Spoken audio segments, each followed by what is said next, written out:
Ballpark Nation presents.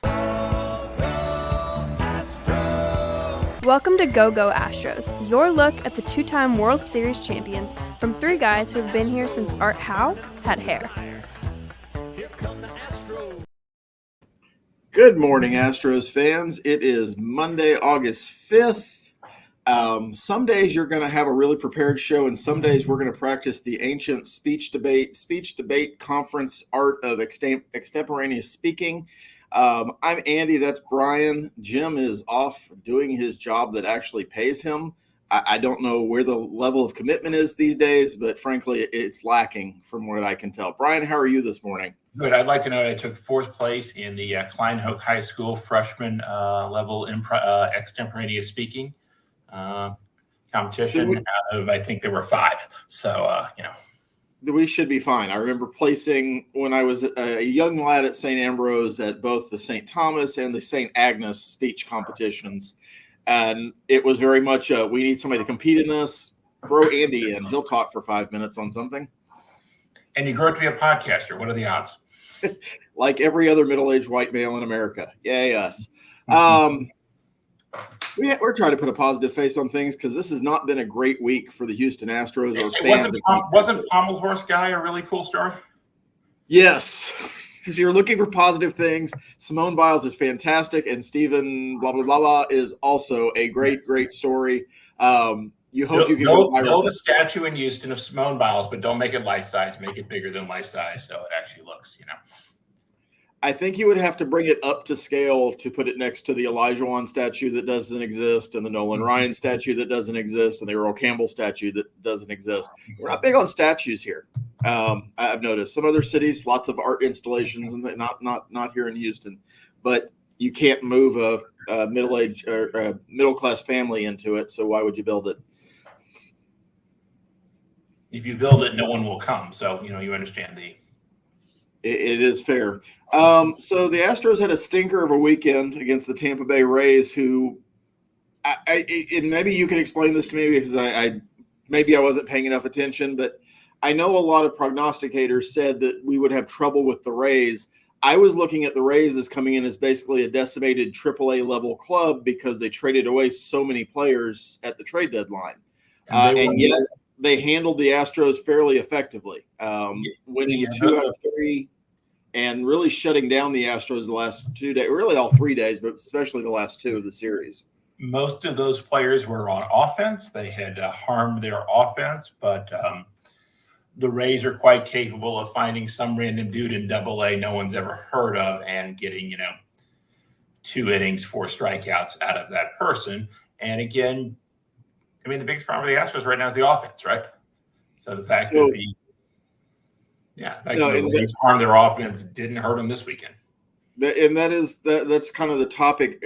Is this a slump, or is this we're back in April Astros baseball where we just aren't going to hit the ball at all in any kind of situation? Because this week, and really since the All-Star break, we haven't exactly lit the world on fire. We've had a good series against the Mariners. We've had a good series against the Dodgers, and then we've had less than in those. And the trouble throughout throughout all of those series has been really poor offensive play. And it feels like, and I'm probably wrong, but I will couch this with it feels like Altuve, Bregman, and to some extent Alvarez are all slumping at the same time, which means we don't have an offense. Yeah, Jordan is not, but the other two definitely are. And, when you have this is what we saw at the beginning of the season where you have 4 stars on offense and only 1 is hitting. Obviously, they have a problem because they only have 3 stars in the active roster right now with Kyle Tucker's leg being amputated, apparently. But, this is, they're getting poor hitting from guys like Mauricio Dubon, but you don't rely on Mauricio Dubon. They're getting, Jake Myers hasn't been his best self, but all that can be overcome if your top of the lineup guys do something like that. And I think our friend Cody Poach, who posts on Twitter at Astro Numbers, had a tweet yesterday and looked at the weighted runs created plus since the All-Star break. for every Astros player. And the nice thing about weighted runs created plus is 100 is league average. And good news, Jordan and Yiner, if your name starts with Y, you're over 100. If your name starts with any other letter of the alphabet, they were less than 100. I know splits are kind of cherry pick. I mean, they're the ultimate form of cherry picking, but in post All-Star break, where this team went into the All-Star break in a virtual tie for first place, and throughout all of this, we should say the Mariners aren't great. Yeah, they also can't hit. Are even worse. We're still only a game out. Where I'm concerned from a performance standpoint is that we're walking very narrow tightrope because we keep losing ground in the wild card race. Yeah. So if the goal is to make the playoffs, we're giving ourselves one avenue to do that at this point. It is still August 3rd or 5th. There is still nearly 2 months of the season left to play. So a lot of things can happen. But looking at trends, from a certain point in time, as you mentioned, Yiner is hitting. Victor Caratini, who's not a full-time player, is hitting. Jordan is hitting. Chaz, to some extent, is hitting. Certainly better than he has been through the season. And then if I didn't just mention your name, you're below 700 in OPS since the All-Star break. 700 to me is kind of a league average number. I know it's not exactly that, but works well. So if you didn't hear me mention Jeremy Pena, Jose Altuve, Alex Bregman, John Singleton, Jake Myers, Mauricio Dubon, those are pretty much the rest of your roster. Those guys are all not hitting at a league average level right now. And so it makes sense that you get it might be a career best start out of Spencer Arrighetti yesterday. You get a great start from Kikuchi on Friday, and the result is you lost a series that was probably pretty winnable. Yeah, I mean, they needed to score 2 runs yesterday, which is not a heavy ask, but right now it is. You talked about sort of cherry picking stats, and the reason it's problematic to cherry pick stats is because how you're doing that particular period of time is not necessarily predictive of how you'll do over the long run. But it is useful for why are the Astros struggling right now? It's 90% of the offense. Why is this different than April? The offense wasn't great in April. The pitching staff was a disaster. The good news is the pitching staff has righted itself. Both in terms of they were pitching in some bad luck, particularly in the bullpen in that period of time. And, of course, the starting pitching was we had the Blair Henley start in that period, I believe. And the starting pitching was a complete and total disaster. The pitching staff has righted itself. They have found a good enough combination in the bullpen. But the offense is slumping right now. Will it continue to slump? Certainly not at this level. But when they came up to tie in the division, to take the division lead at the All-Star break, it's because they were getting really good offensive performance throughout that period. Are they going to get back to that? It'd be nice. No, I'd expect. Will they regress to a mean that's higher than this? I would expect they will. They certainly need to. And tonight in Arlington would be the best time to do it.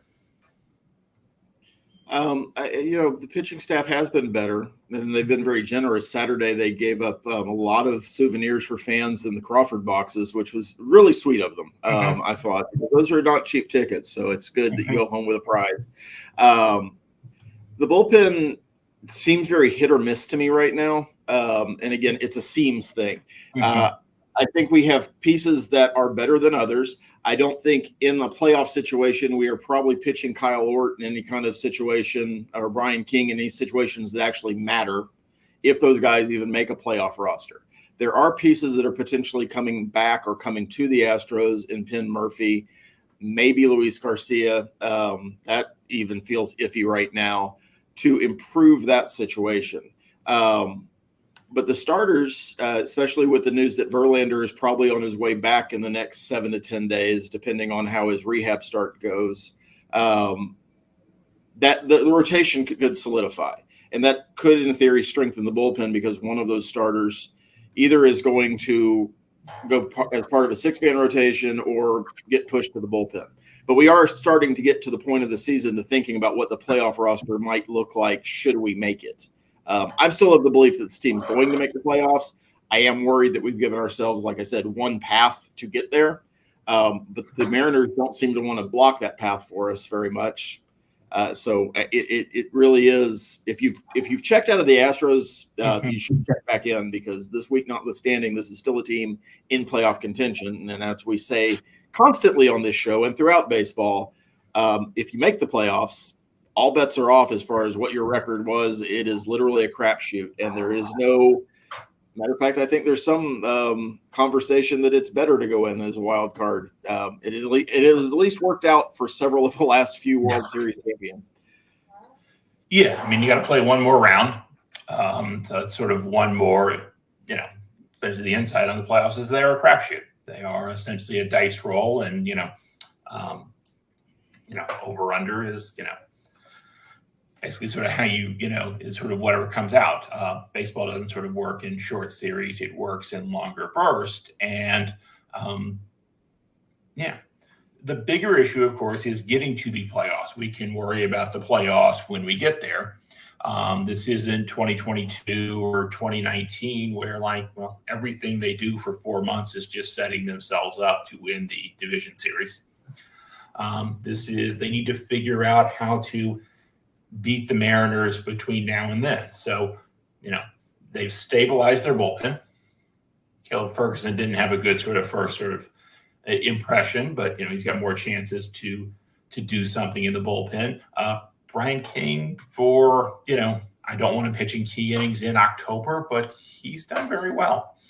Taylor Scott's obviously been a revelation, and he had a rough game on Saturday, but, that happens. Overall, the bullpen stabilized. And it would be great.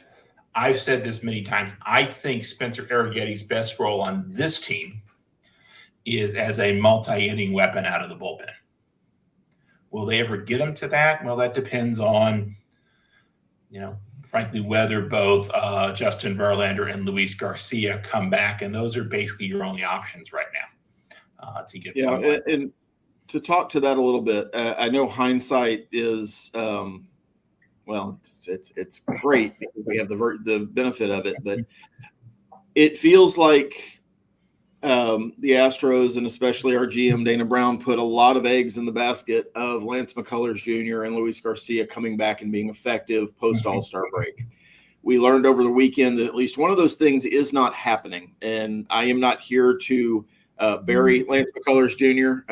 Not necessarily here to praise him either, but I think the criticism of Lance McCullers Jr. and yes, even on this show, we have had fun at Lance McCullers Jr.'s expense because some of the things we've seen over the last 2 years of just, the angles of which the slope of the mound that he's thrown on have been promising. And we've been given a lot of hope without a lot of substance behind it. But it's not without regret that McCullers is going to miss his second consecutive season from both a baseball perspective, a personal perspective, as well as the financial perspective of hardwiring into Jim Crane's mind. Long-term deals for pitchers aren't a great prospect. And you can make that argument because I think there's a lot of organizations that do that. But McCullers Jr. signed a contract and I think has pitched 22 innings since that contract has been active. We're in the third year of it. Yeah. And 3 playoff games in 2022, one of which was really awesome, and 2 of which were, overcome. I mean, it's so one is, I feel like I'm making fun of the media coverage of Lance McCullers, and I make this point. It's like, I don't think that's necessarily anybody's fault. Lance is one of the more open members of the team with sort of media, so he gets covered more than other players. Most Astros right now are just kind of like, I'm not into what the media is. It's fine. And of course, we get lots of stories about, up the mound, down the mound, how many pitches. So you're right. But the 2 big stories here, right, is like, Lance McCullers is a baseball player. And you know what baseball players don't like to do? Not play baseball. It's frustrating and annoying for him, right? And then as a matter of this team, it could really use an extra starting pitcher, or he could have been someone they put in the bullpen at the end of the season. That won't happen. And finally, it's, as you raise, Andy, it's an issue sort of what does this say for going forward? This is the only long-term pitching contract the Astros have signed in the Jim Crane era. And it remains to be seen sort of, for 5 free agent years. It remains to be seen. The other person they signed to a 5-year contract, though it covered arbitration years, is Christian Javier, who had Tommy John surgery this year, which is, the fate of a lot of pitchers here. This actually raises, I think, an important point about why they targeted Yusei Kikuchi. He's been on the injured list twice in his career. Once was for 1 day for COVID, which basically tells me he got a bad test result. Mm-hmm. The test screwed up, not his immune system, and had like a neck injury for 18 days. He's got a great record, it seems to me, particularly compared to the other rental option on the market, Jack Flaherty, who has had some back issues this season. The Astros targeted durability, and it's hard to blame them for that based on Wade's arms and everything going on in the pitching staff. I mean, based on Justin Verlander's results this year, we would love an 18-day neck injury. That would be fantastic. Yeah. Where can we get one of those? Because I think we're on the 45th day of Justin Verlander's neck. Christian Javier had a neck injury, came back, and then Tommy John. So apparently it's a really long neck ligament he's got. Yeah, it's the news about Luis Garcia similarly has not been as encouraging. I don't know that that's so much and to some extent this is true with McCullers Jr. I don't know so much that Garcia is slow in progress as in that we're getting to the point of the season where we're running out of time for him to come back and make any kind of meaningful contribution without risking additional injuries. He's just not stretched out to do much more than an inning right now at a major league setting. There is still some hope that he's going to come back as a starter. That's probably not a reality now. So maybe he improves your bullpen.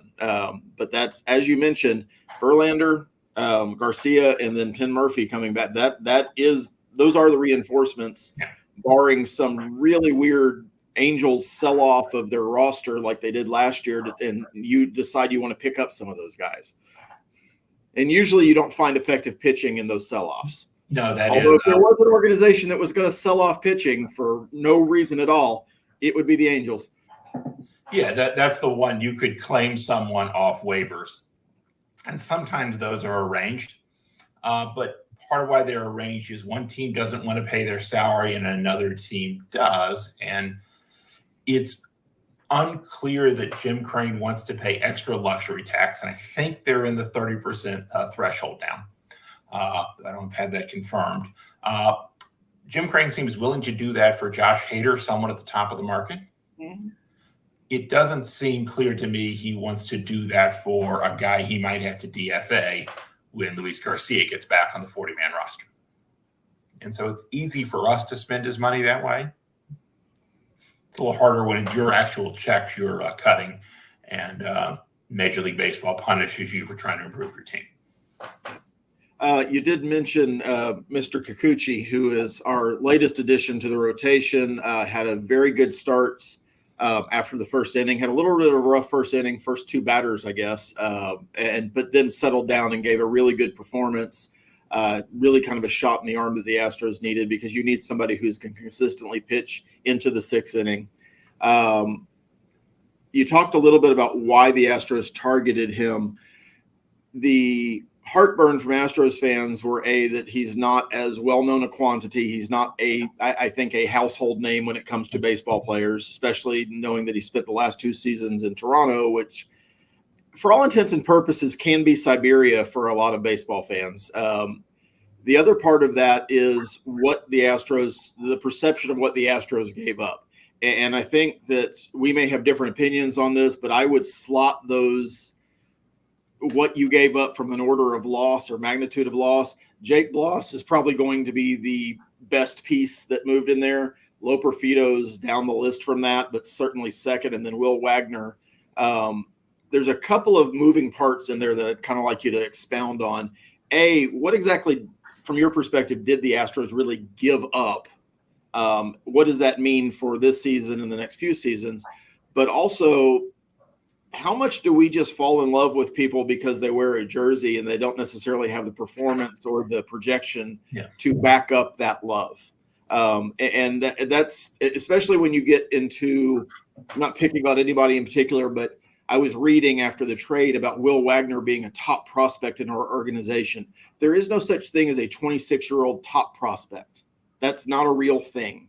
And yet Astros fans, especially on Twitter, which I get a lot of my formation from, seem to think that performance at Sugarland equates to incredible performance in Houston. And that just hasn't borne out to be the case.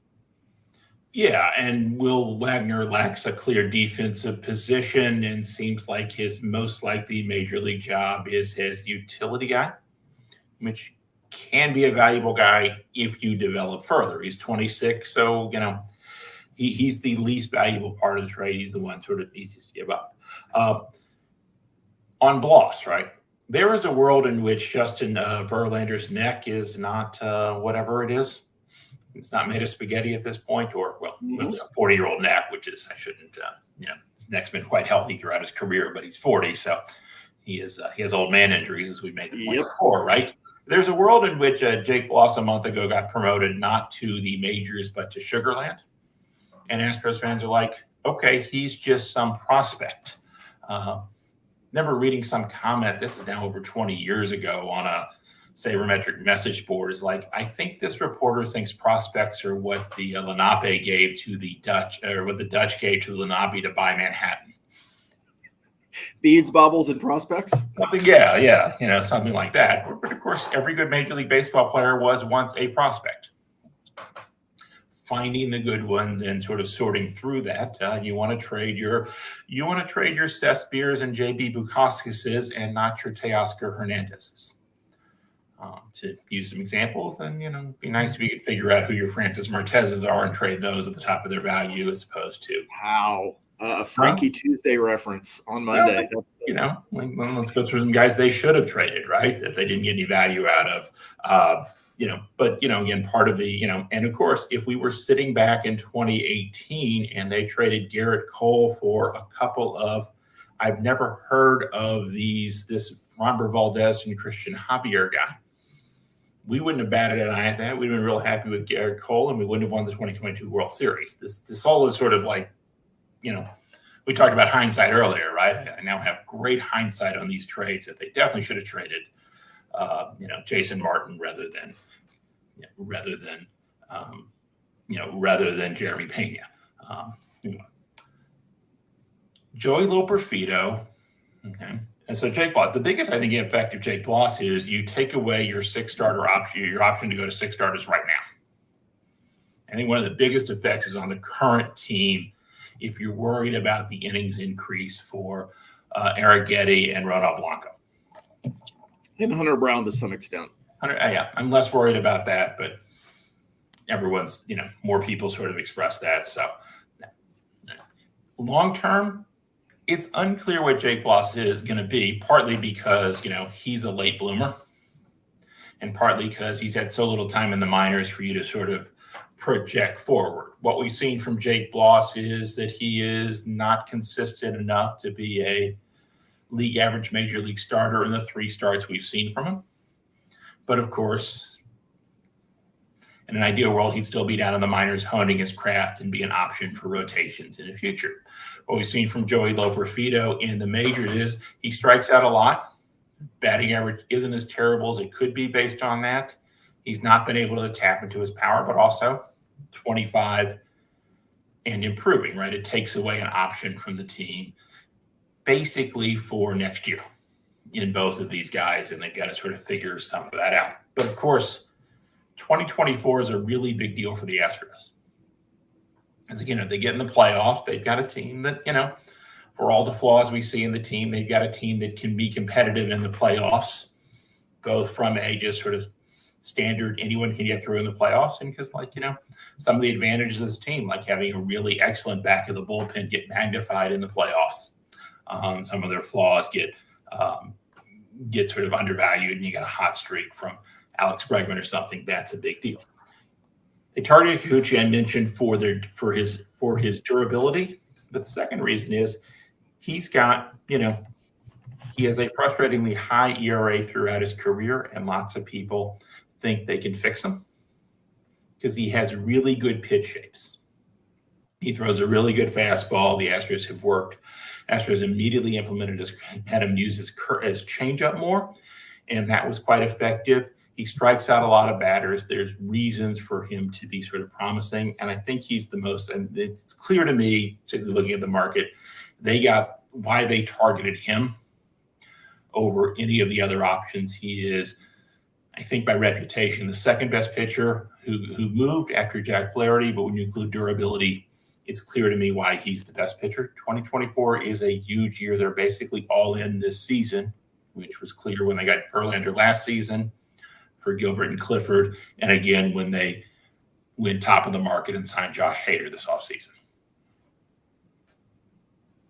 Yeah, it's also interesting from Kikuchi specifically. There was a lot of animus because his numbers, especially from an ERA and a WHIP standpoint, aren't exactly elite.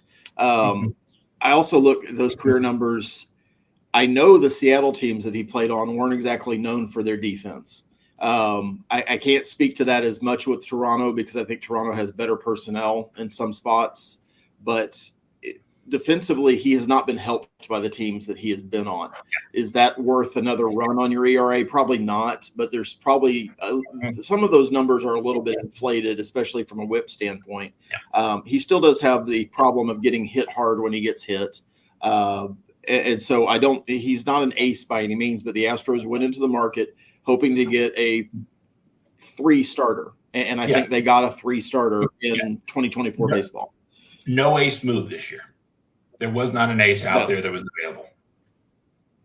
So did they get the best pitcher? You can make a good argument for it. Did they give him too much? Yeah, at some level, yeah. Does that matter? I'll tell you in October. And again, I think your point is very valid. If you had given up 2 players that weren't on the major league roster but were in Sugarland, for instance, I don't know that this same level of heartburn would exist because Bloss has been in the organization for had been in the organization for right at a year at the time he was traded. He was a 3rd-round pick last year. And Loperfido had great power numbers in the minors. As you mentioned, it did not translate yet to the majors. It may. And I wish both these guys great careers, but the odds are against them as they are against every player in baseball. The average career is still something like less than 4 years. And that's for the thousands of players in the minors who never get a sniff of the major leagues. So these guys have beaten the odds just to get to this level. But to say that they're going to be future All-Stars or future Hall of Fame, I mean, some of the hyperbole I saw is just – it was a little bit overboard. It's unclear they will be future regulars. I mean, and so here are 2 parallels who I think are people who are, the type of players they could be, parallels. Joey Loperfido could be Chas McCormick, who's a really valuable player, though he's never quite been a regular. Never quite gotten 500 plate. He hasn't gotten 500 plate appearances a season. I'd have to check if he's on pace for that. He's probably close to it this year, but he's never been the single everyday sort of option. We've debated that, but he is a valuable player. Jake Bloss could be Jose Urquidy.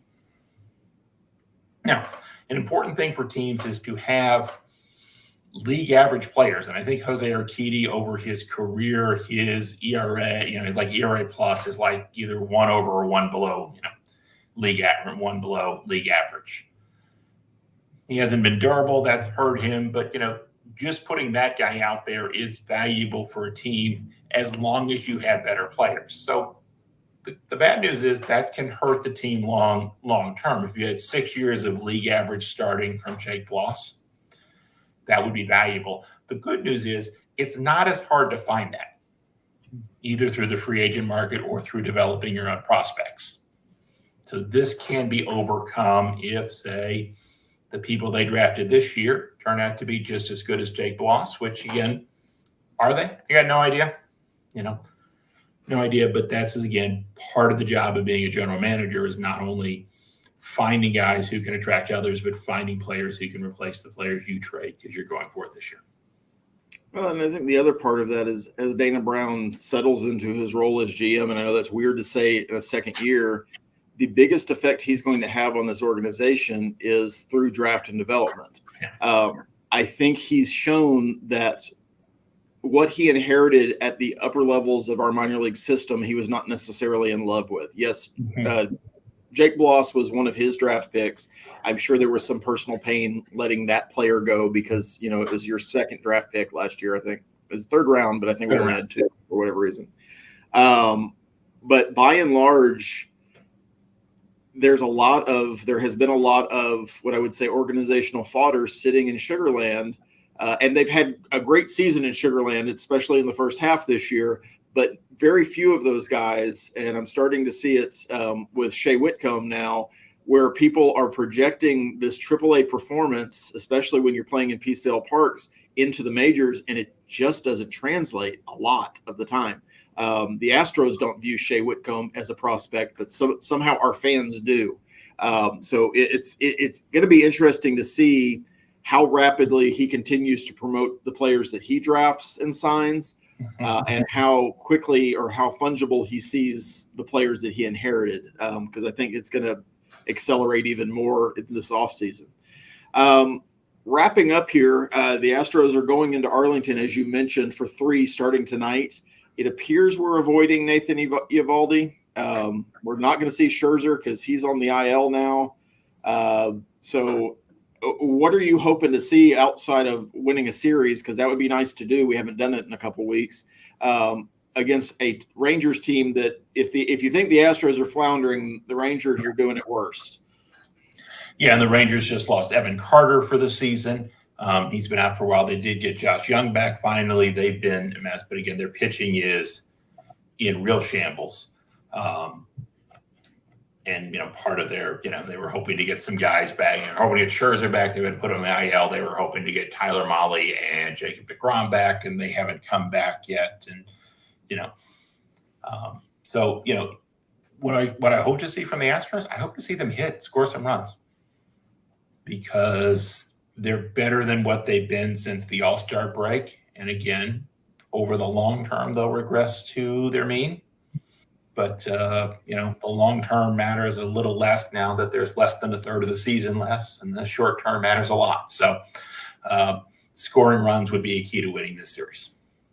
Yeah, I'd like them to get back on their winning ways month-wise. They finished July 14 and 11, so good, not as good as June, better than April.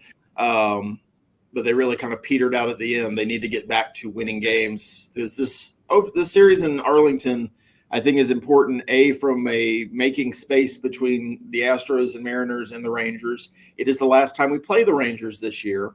The Silver Boot, I guess, is on the line. I think if I counted right, the Astros need to win one more game to win that stupid trophy, and then, we'll be getting rings some point next year as a fan giveaway. But then you go to Boston, who is playing well. You go to Tampa, who just handled us pretty neatly. So it's a 9-game road trip that I think is going to define a lot about what the rest of the season could look like. Because honestly, the schedule doesn't get any easier in August after that. Outside of a series against the White Sox, you play these Red Sox again. So 6 against the Red Sox. You play the Orioles in Baltimore for 4. You go from there to Philadelphia. These are all division-leading teams, or teams squarely in the playoff hunt. And then you finish up the month at home against the Royals. So outside of this series against the Rangers and the series against the White Sox coming up in a week, it's big boy baseball. And the Astros need to start firing on all cylinders. Yeah. Broadly, they need to outplay the Mariners over the long term. This is a challenge for that, but they often play better against good teams because I don't know why. So hopefully that comes through. Well, it's a little bit of an art and a little bit of a science, isn't it? They spent 2023 playing with their food, but in the end, they did the minimal amount of work to make it happen. Much like Noah Lyles in the 100-meter dash yesterday. Yeah, it was very interesting watching that and watching the qualifying semis, where I'm just not going to run quite as fast as I feel like running, because why? Yeah. All I got to do is make it. I think on that note, go watch Simone Miles this morning win another gold medal, and good luck to the Astros this evening in Arlington, and look for a series win. Mondo Duplantis is pole vaulting today. The world's best pole vaulter comes from Lafayette, Louisiana, and he's Swedish. I can't really give you a good explanation of that. That just happens to be true. That is the joy of the Olympics. With that, we will leave you. That is Brian Arbor at Orange Fire on Twitter and other socials. I'm Andy Tomcheson. Jim, you are missed. Hopefully you'll be back next week from whatever your current boondoggle is. Go Astros. Go Astros.